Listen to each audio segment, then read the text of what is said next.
So we all know that Onimusha Way the Sword is releasing in about 2 weeks on September 4th, which is a 3-week earlier release date compared to September 25th, which was the original release date, which is probably due to the fact that most of the heavy hitting games are releasing back to back during that week. So what's good, everybody? I'm Sam Jack, and I wanted to talk about Onimusha as a series and why it is huge that Onimusha is getting a new mainline game after 2 full decades have passed. Now, let's get on into where the idea of Onimusha spawned in from. So, we're all familiar with how RE4 is the reason why we have the DMC series, and well, we can also thank RE for birthing Onimusha as well. So, a while back, Capcom posted a family tree of sorts, which was like, I think it was like either last year, I believe, or probably this year, probably last year or 2024, one at a time, somewhere up in that range. And it basically showed all the games that spun in due to RE's influence.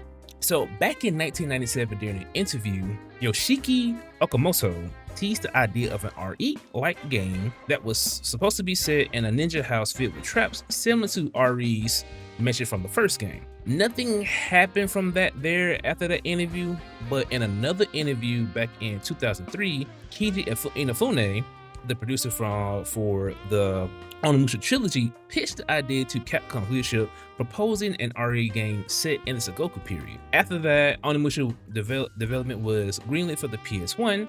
However, after Onimusha was halfway through its dev cycle, the PS1 version was scrapped and the development moved over to the PS2. So it started over completely on the PS2. And after that, Onimusha was officially released in January 2001. What's even a bigger surprise is that Onimusha was already set to be a trilogy, but due to high fan demand, we got a fourth mainline game in Onimusha Diamond Dreams, which Yoshinori Ono is a producer for that one. Now, there are other releases for Onimusha as well, but they were spin-offs, which was Onimusha Tactics and Blade Warriors, which one was, of course, was a tactics game. If you've played a tactics game before, you'll know what I'm talking about, like Final Fantasy Tactics, Yu Yu Hakusho Dark Tournament. If I remember correctly, it was also a Game Boy Advance game as well. And then we had Blade Warriors, which was a fighting game of sorts. When I was saying it was a fighting game, and that also apparently corrected some lore at the end of Onimusha Warlords, involving Kaede actually finding Samanosuke, because apparently at the end, it's been a while since I beat Onimusha Warlords again.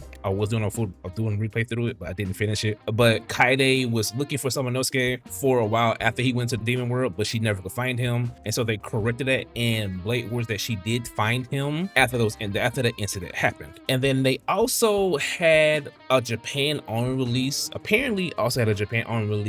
for Onimusha Soul, which was apparently a browser and a mobile only game, which got shut down back in 2017. So if anybody has any first-hand experience with Onimusha Soul, please let me know. How was the game? Did you like it? What did you like about it? What was it about? And just talk about it a little bit, so I get some backstory on that. But that's enough yapping about Onimusha's backstory and its creation. Also, this is about to spin off this game as well, because it's time to get into why Onimusha's official return is a promising sign for us in Capcom games. Well, the older IP titles. So if you're unfamiliar with Capcom, they have multiple IP titles such as Mega Man, Okami, Lost Planet, Ace Attorney, and so on and so forth. And the more popular ones is Monster Hunter, Resident Evil, and one other that I cannot think of right now. Is escaping the top of my brain, but there's one other that's really popular in the top 3. So, and if I can recall correctly, back in 2024, Capcom posted a survey asking us about what game series that we wanted to come back. And in that same year, during the Game Awards, they teased the Okami sequel that's going to be coming out at some point, hopefully. So depending on how Way of the Sword does, we just might be getting some new installments for the other IP game, and that will gauge the interest of the audience when it comes to the previous past IPs that hasn't been revived in a very long time. And I'm not including remasters. Remasters do not count. If it's not a full-on remake at all or a new IP title, a remaster does not count. Like, only thing a remaster really does is help bring that old title back up. That can also help gauge interest as well a little bit, but a brand new game for any IP, especially the older ones that hasn't seen a game in a very long time. I'm looking at you, Beautiful Joe. It's been also another 20 years for Beautiful Joe as well. That's going to help gauge interest, because Capcom already had a great year with Pac-Mano, Requiem and Monster Hunter Stories 3. So Onimusha Way of the Sword just might be like a truly like a heat checker to see where we're sitting at as fans and as an audience. So now let's get into a bit more about Onimusha in itself with its plots for all the games from, well, except for Way of the Sword, just for all the previous games from Onimusha 1 to Onimusha Dawn of Dreams, and some of the historical riches they do have in the game throughout the entire series. So to reiterate from earlier, Onimusha timeline starts in the late Sengoku period, around about in the 1560s. There's not an official date in the game when it comes to that. Well, when it comes to the first, there's not really an official date. You have to play like all the games to kind of guesstimate where they're at in history.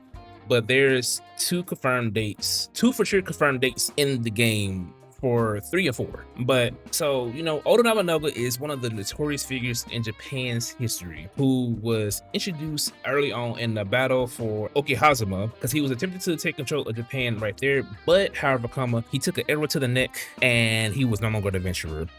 Just kidding. He ended up getting revived. He ended up coming back due to Gilma scientist named Guildenstern. Hold on to that name there because that name is very important because it does pop back up later. So hold on to that name. Just write it down, take a note somewhere, but hold on to Guildenstern. That's like a very important name. I wouldn't say it could be like a name related to something and like that could be referenced from some literature text, but that name is just important for like the Onimusha plotline. So after that, after he got revived, Sonus was also there as well. He got introduced there and he saw Nobunaga meet his demise. After that, he left the battlefield, and as he was returning from the battlefield, he ended up receiving a letter from his cousin. They didn't say for sure, but he ended up receiving a letter from his cousin, Princess Yuki, and she was asking for help from him because she felt something was amiss at Inuyama Castle, because she was fearing for her safety and also for the safety of all the assistants there because they kept disappearing and they weren't coming back. And she was hearing rumors that people were being used in some type of an experiment and they just never came back after that. So Samanosuke immediately headed over to Inuyama Castle with Kaide in tow, and he knows that he was a bit too late because when he got there, he saw her being held by a Gemma. So he chased them off, and after he chased them off, he immediately ran up to Yuki and talked to her about to take her to safety. However, he get interrupted by this really big Gemma that could actually talk, and he was talking his message to Samanosuke. Samanosuke attempted to fight him. There wasn't a fight. He got smacked away like a fly or a gnat, and he lay there for a bit, and then that's when he got basically approached by the Oni spirits. Now, if you played Onimusha Warlords before, or you plan on playing it, there's a translation error in the game. They call them ogres. They're not ogres, they're Oni. There's this translation error for the American version, translation error there. They call them ogres instead of Oni, because there's some text in the game that says ogres. No, they're officially Oni. That's why it's called Onimusha, because Oni warriors. Onimusha roughly translates into Oni warriors.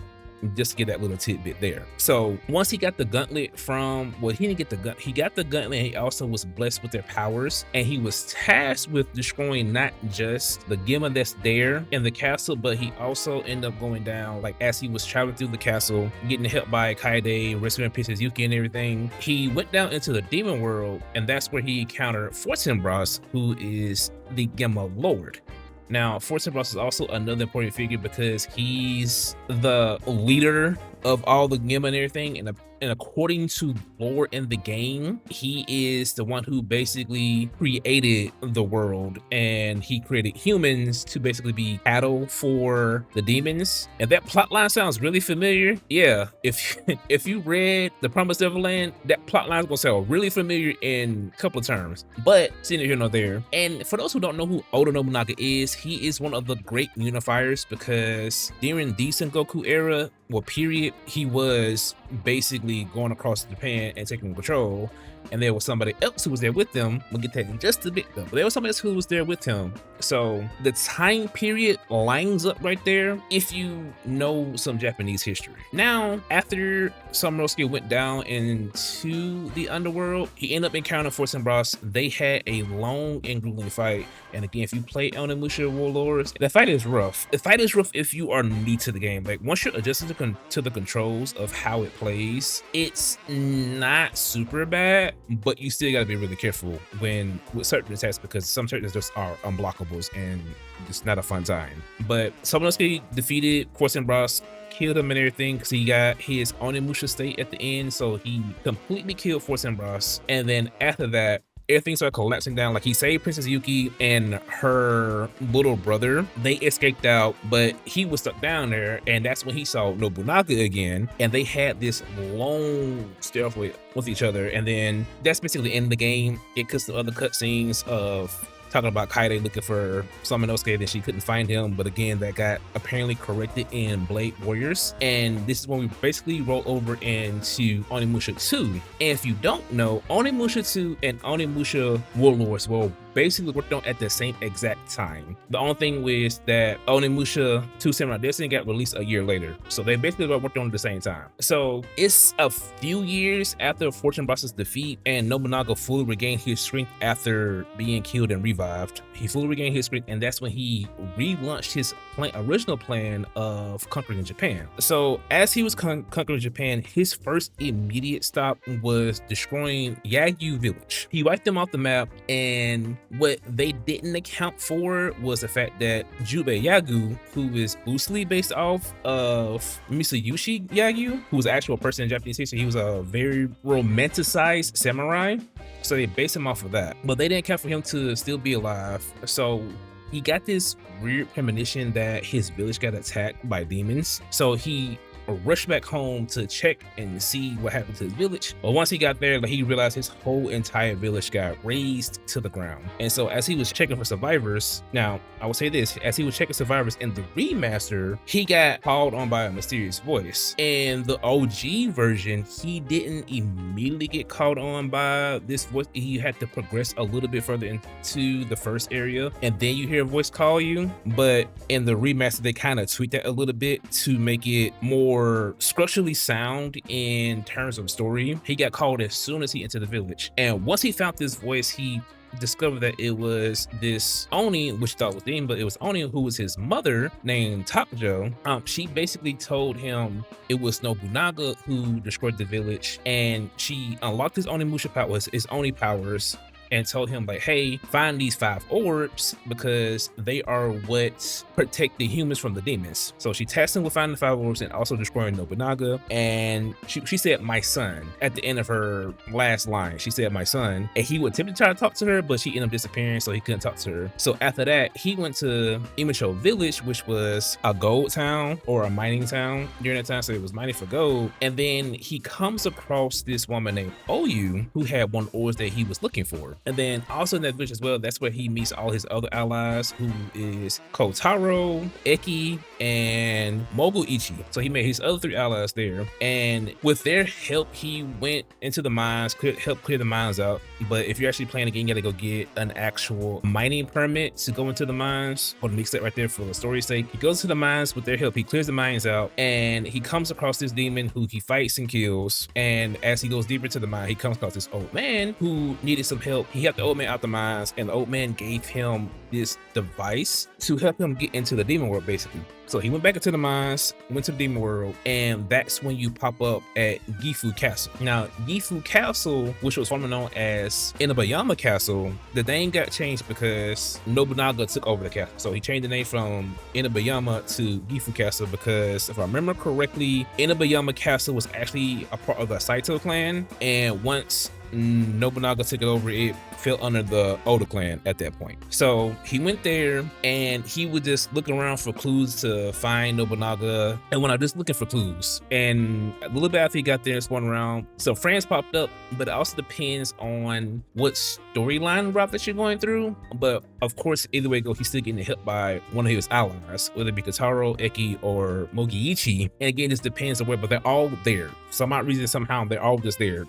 Not explaining how they're there, but they're there to help you out. He ended up coming across somebody who is, I believe he's a retainer, but basically he comes across Hideyoshi. If you know who Hideyoshi is, His original name was Takichiro, and he basically got recruited by Nobunaga because of his work ethic and everything. He just really liked Takichiro, so he recruited him, and Takeshiro changed his name to Hideyoshi Toyotomi. But he saw Hideyoshi talking to Oyu and basically interrupted the conversation. After interrupting the conversation, Hideyoshi was surprised that Jubei was still alive because he thought he got killed during the raid on Yagi Village, and he basically taunted Jubei saying like, yeah, because y'all were basically that, so we had to swatch y'all first. Basically taunted him. This is after that Hideyoshi sick to Gema upon them, and Jubei told her to leave. So she finally left. He handled the Gema, and then after that he went back around and he ended up finding her again. And after that they had a short little dialogue conversation. He got the ore from her, and they rode off on this mechanical horse. Why there's a particular mechanical horse there, again, that's not explained. It's just in the game, just a random mechanical horse. So they ride back to Onimusha Village, and after that, that's when it kind of just rolls into itself. At that point, Jubei fights a horde of Gema along his allies, and as he collected all the orbs, he ended up finally fighting. He went back to Gifu Castle at near the end of the game. He finally went back to Gifu Castle.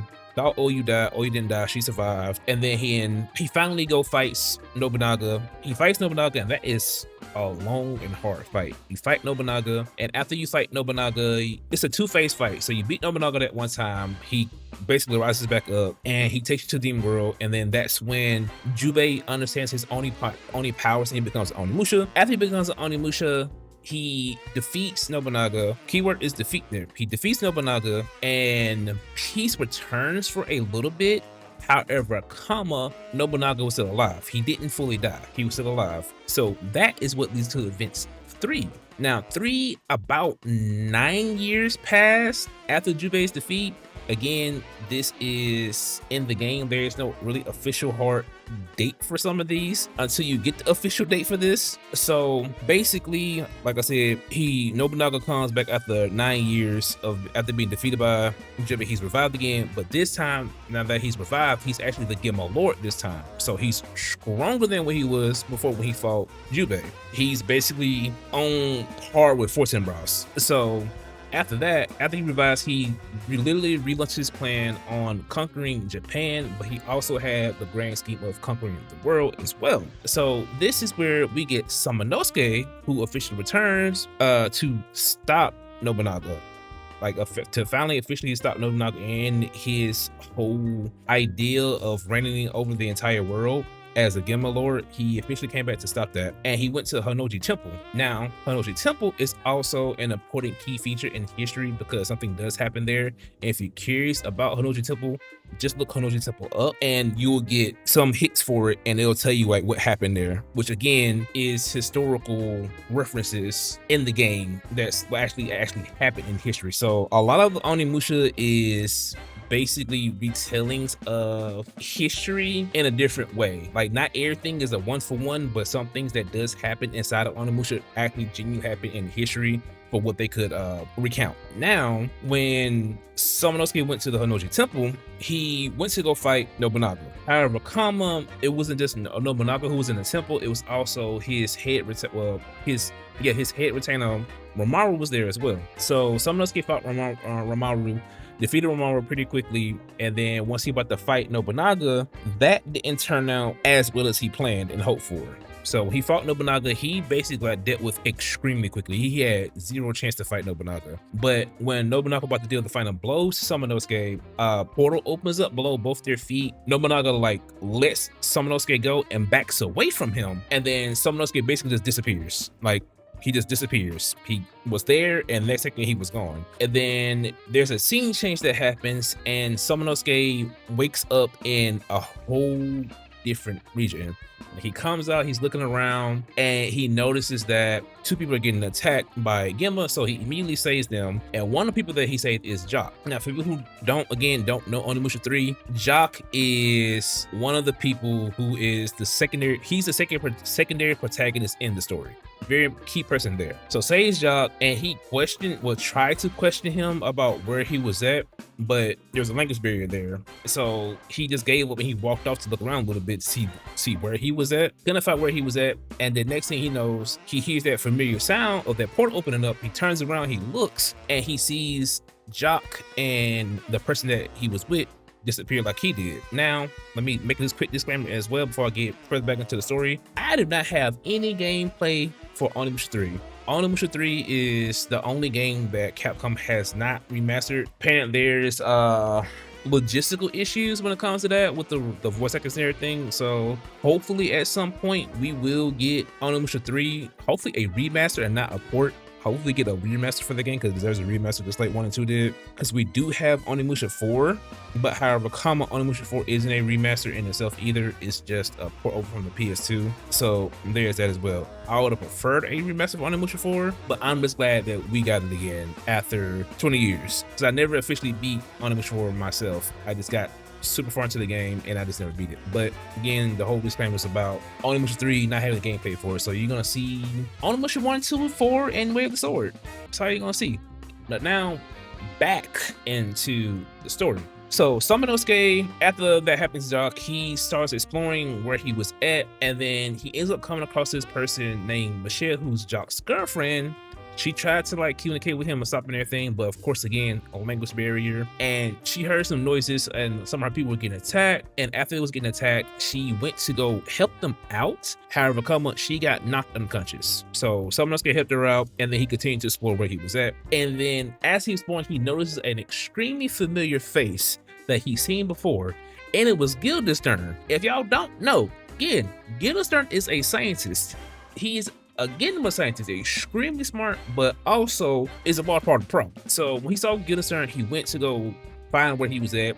He finally found Guildenstern and they have a conversation. Surprisingly, a civil conversation outside of getting called out his name like a couple of times. They had a civil conversation and Samanosuke put 2 and 2 together that it was his fault because Guildenstern said like, hey, we are no longer in your time. We are basically 500 years into the future, outside the warring clan era or warring clan states. And so basically, to give you the actual time and date, they are in 2004 Paris, France. 2004 Paris, France, compared to 1582 Sengoku period Japan. That man was way out of his time zone.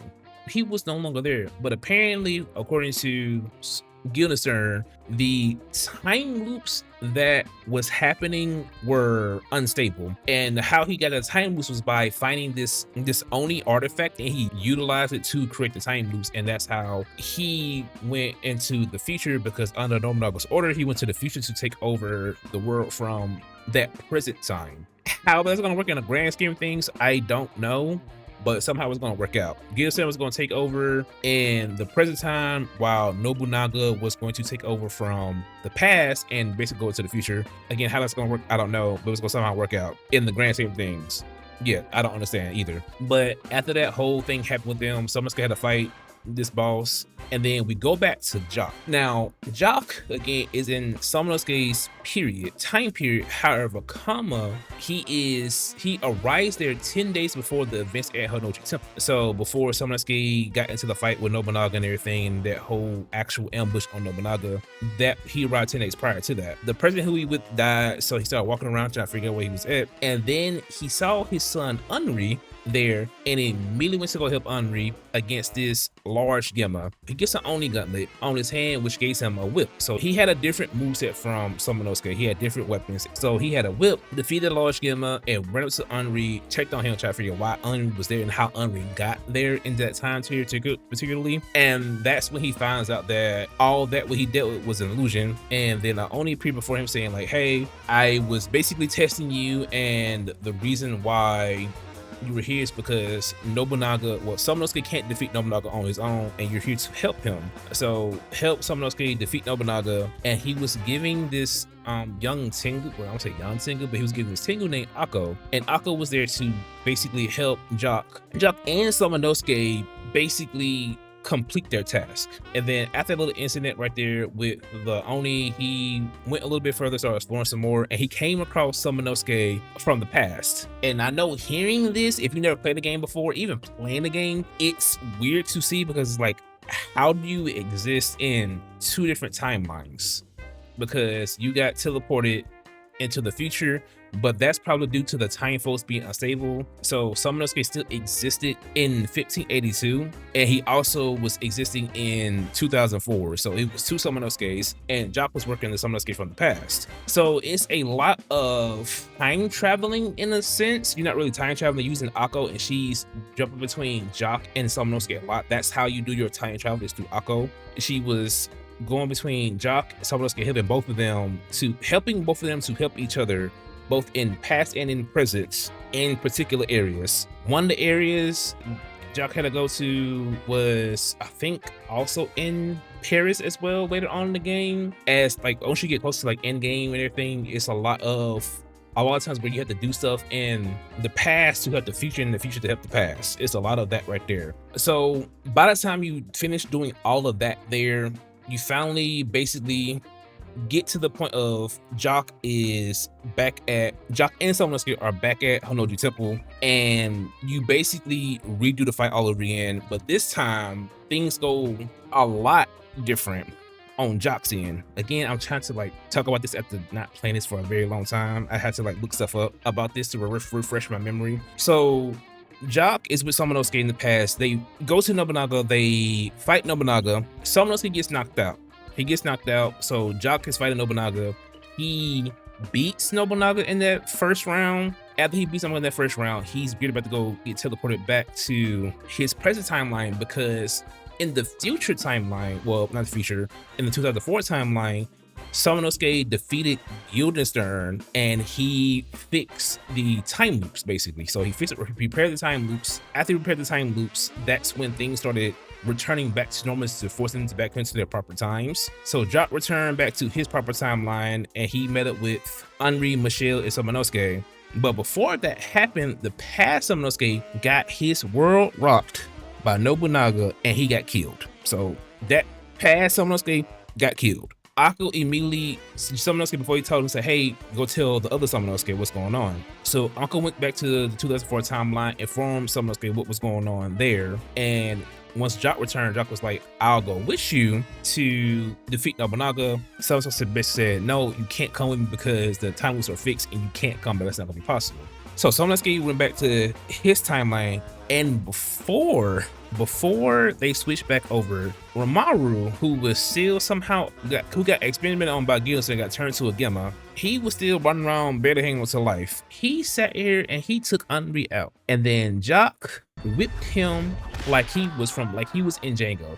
He whipped that man and took him out like he was in Django. Henri passed away, but due to the fact that the gun was still on Jock's wrist, it converted itself into life energy and revived Henri. So they had their little happily ever after right there. Now we go into the final battle with Samanosuke and Nobunaga.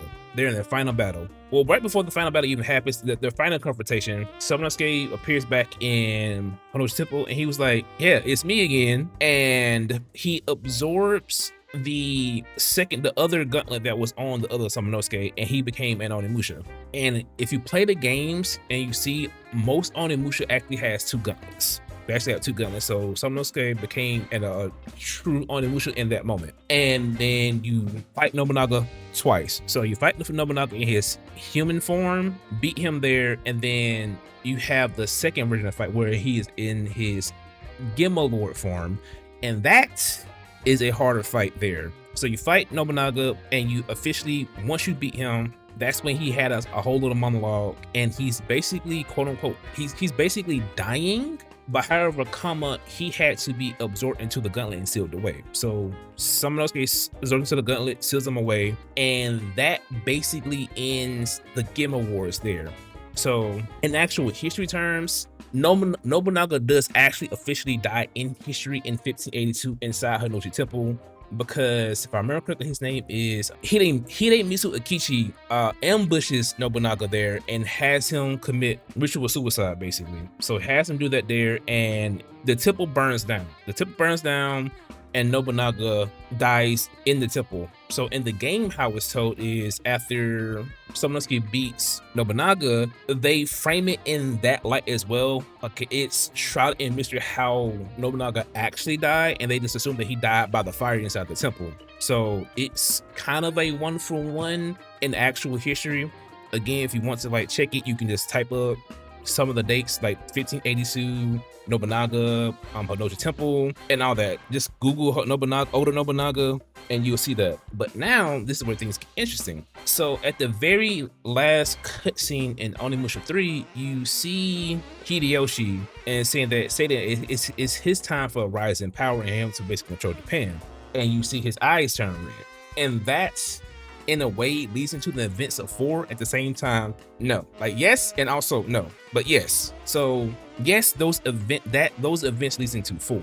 But again, to reiterate, Onimusha 3, like Onimusha 1, 2, and 3, that they are an official trilogy package. So all those are going to flow together pretty harmoniously. And thankfully, since they was actually using actual history, that helps the story flow a lot better, so that easily slid into 4, and that's why 4 got developed, was because due to high fan demand. But also I think they really could just also do it because of the fact that the story already wrote itself due to history. So basically in Onimusha 4, you have Hideyoshi. Now mind you, the events between the end of 3 and 4, about 14 years pass before the first initial events happens inside of 4. So around about 1596, the first events happen. So you have Hideyoshi who rose to power, and he basically brought Japan under this banner of peace. Now, when 1596 rolls around,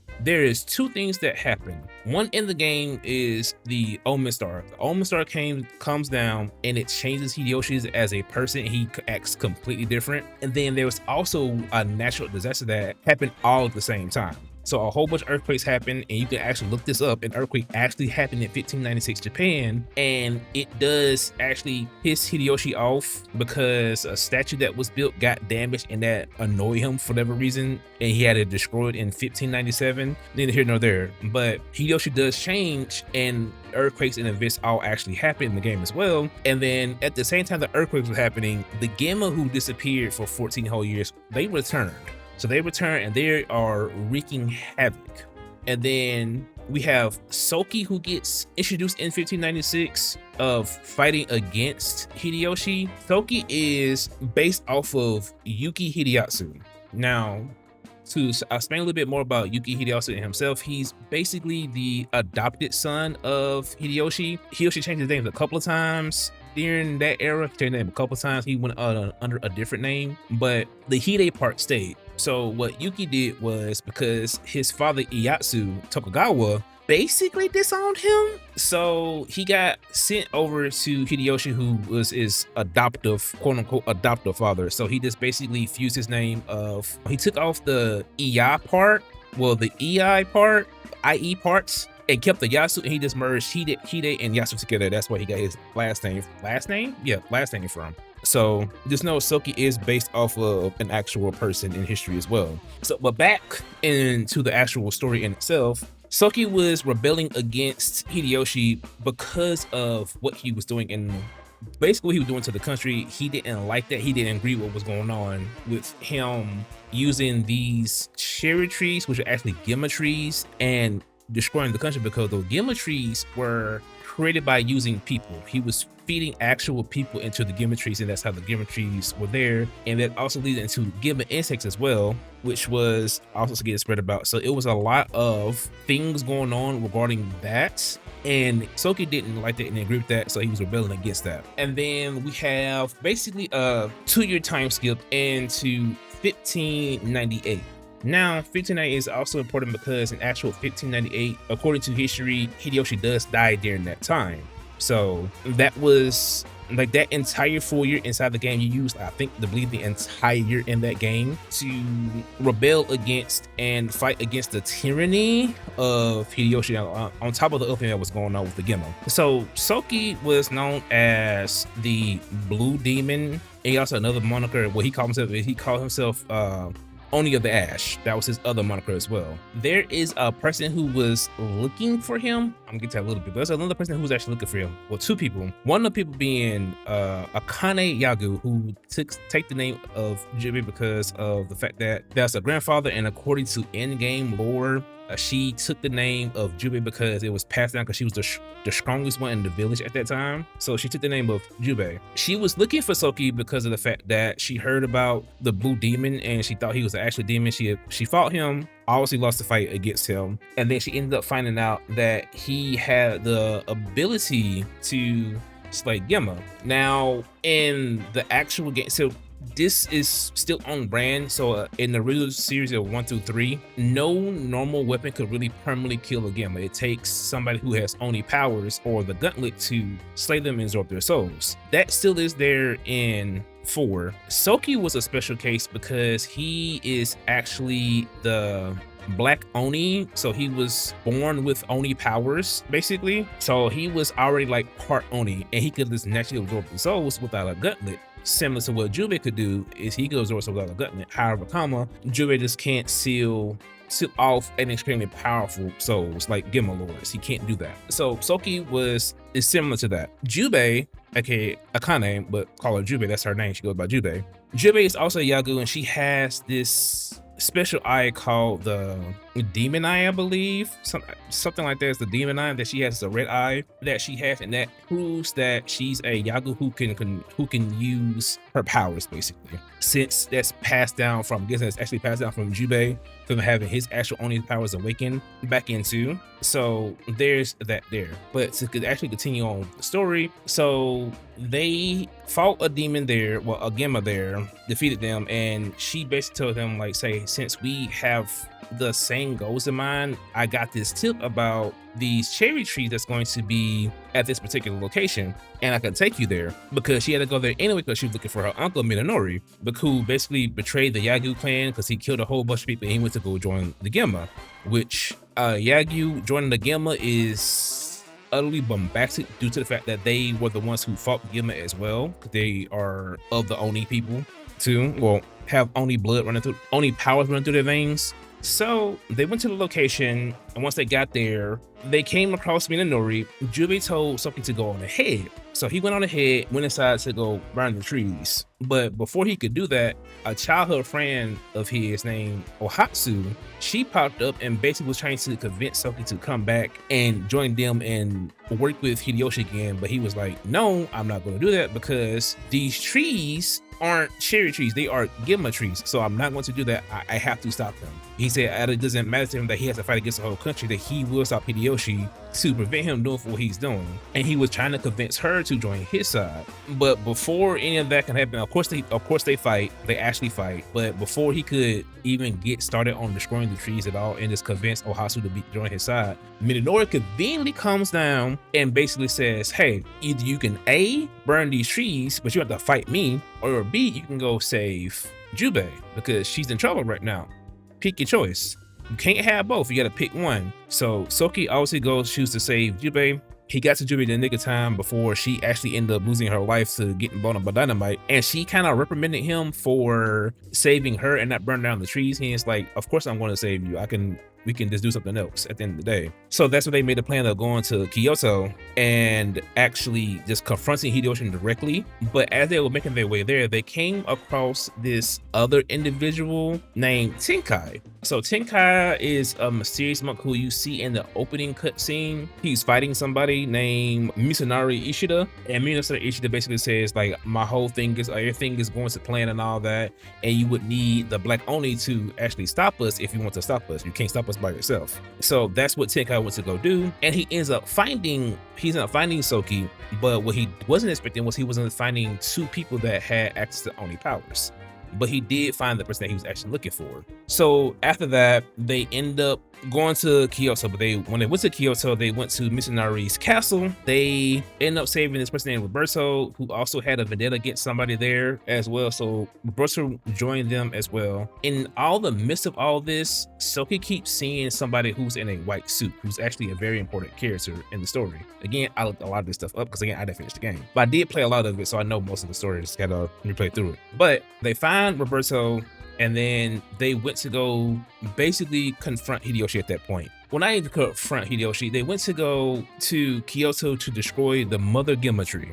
That did not go to plan at all. That, as soon as they got there, every bit of cohesion that they slowly developed instantly washed away due to the fact that everybody there had a vendetta against somebody. Roberto had a vendetta against this particular person that basically betrayed him, and then you had Jubei, who had a vendetta against Lunanori because of what he did and betrayed the clan, and then you have Soki with Hideyoshi. So when that whole thing fell apart, Soki ended up fighting Hideyoshi, and with the help of Ohatsu. Did they win that fight? No. Soki got overpowered, and Tenkai basically had to quote-unquote sacrifice himself to save all of them, and he told Soki to go to Mount Hiei. So Soki scooped up Ohatsu because she, at the same time, got infected by Gemma insects. Gemma insects basically turns you into a Gemma, and they also allows you to be controlled as well. So he wanted to help cure her. So when he went to Mount Hiei, he got approached by this Tengu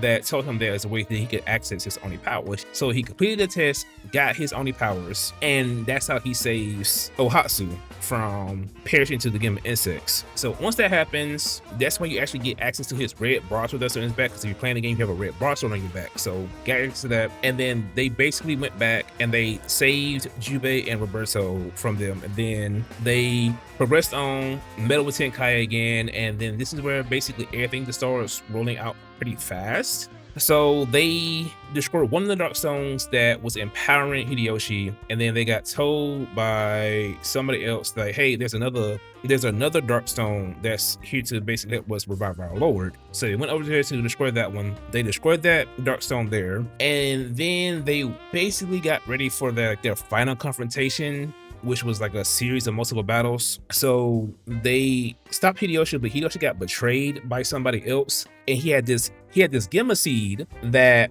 was there to revive the Gemma lord.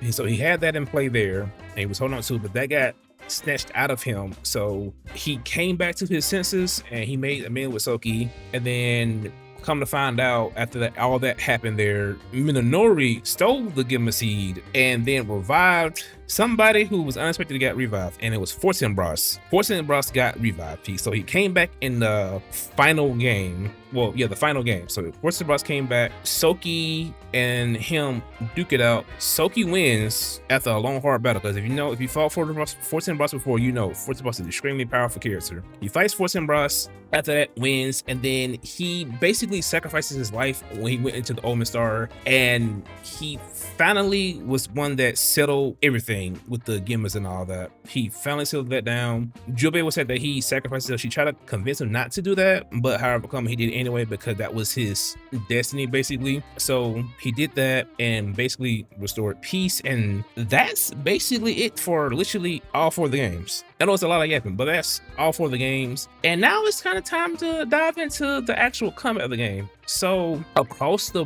board, all the games basically in a essence plays the same. They play the same. Now, they honestly, they express different movesets, but they kind of do express different movesets a little bit depending on the weapon. So depending on the weapon that whoever's using, they all have their own particular moveset. But one of the main things that you always just had there was Ensign, which Ensign is basically just a critical hit move that is a high risk, high reward. And I mean, it's high risk, high reward because Ensign is pretty hard to master. Like, the concept is easy to understand, but doing it is a little bit harder to master, because what you had to do is you had to hit the enemy, well, press the attack button right before you get hit by an enemy. So you had to be able to read the enemy's move and know when to exactly press the button to get instant off. And you will know when you got off because it'll be this bright little flash that happens, and typically you hear like a ha when they do it. And the high reward comes out of, because for the most part, if it's like a regular enemies, they just will instantly just die.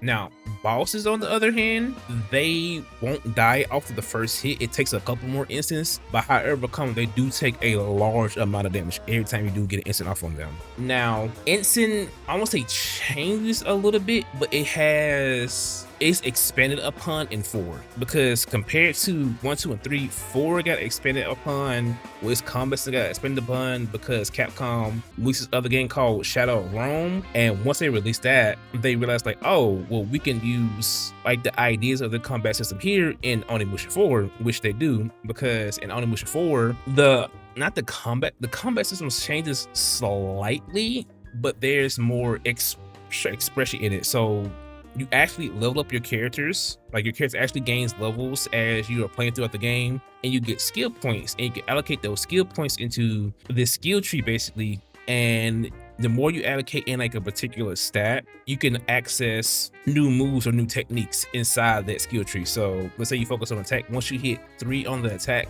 you can unlock a new move.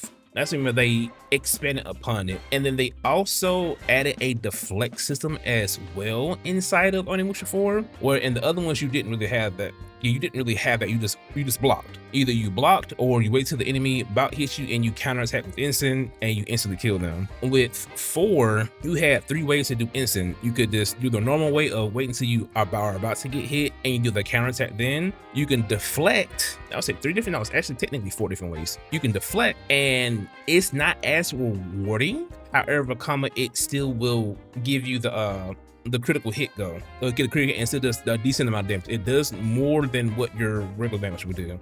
It still does a pretty decent amount of damage. Or you can use your magic, which you have to time that. Still, everything is about timing regardless. You use your magic attack, and after you hit them with the magic attack, you time and you press your regular attack, and you can do a critical attack then or instant then, and that'll be another way. And then the final way, which I discovered recently myself, is if the enemy is blocking and they have the guard up, if you kick them and break their guard and you time the attack after that, you can instant them then. But again, it doesn't do as much damage. I'll have to reconfirm that, but it doesn't do as much damage as a raw instant. A raw instant will always be the best thing to do because that does the most damage no matter what. Because since it's a higher risk move, you get a higher reward for it. And I think I mentioned earlier, but you do get additional souls as well for doing an instant. So it's an encouraged mechanic because you get so rewarded for it, but also you have to be careful to not get greedy and do it too much because you can't get punished for it, because if you don't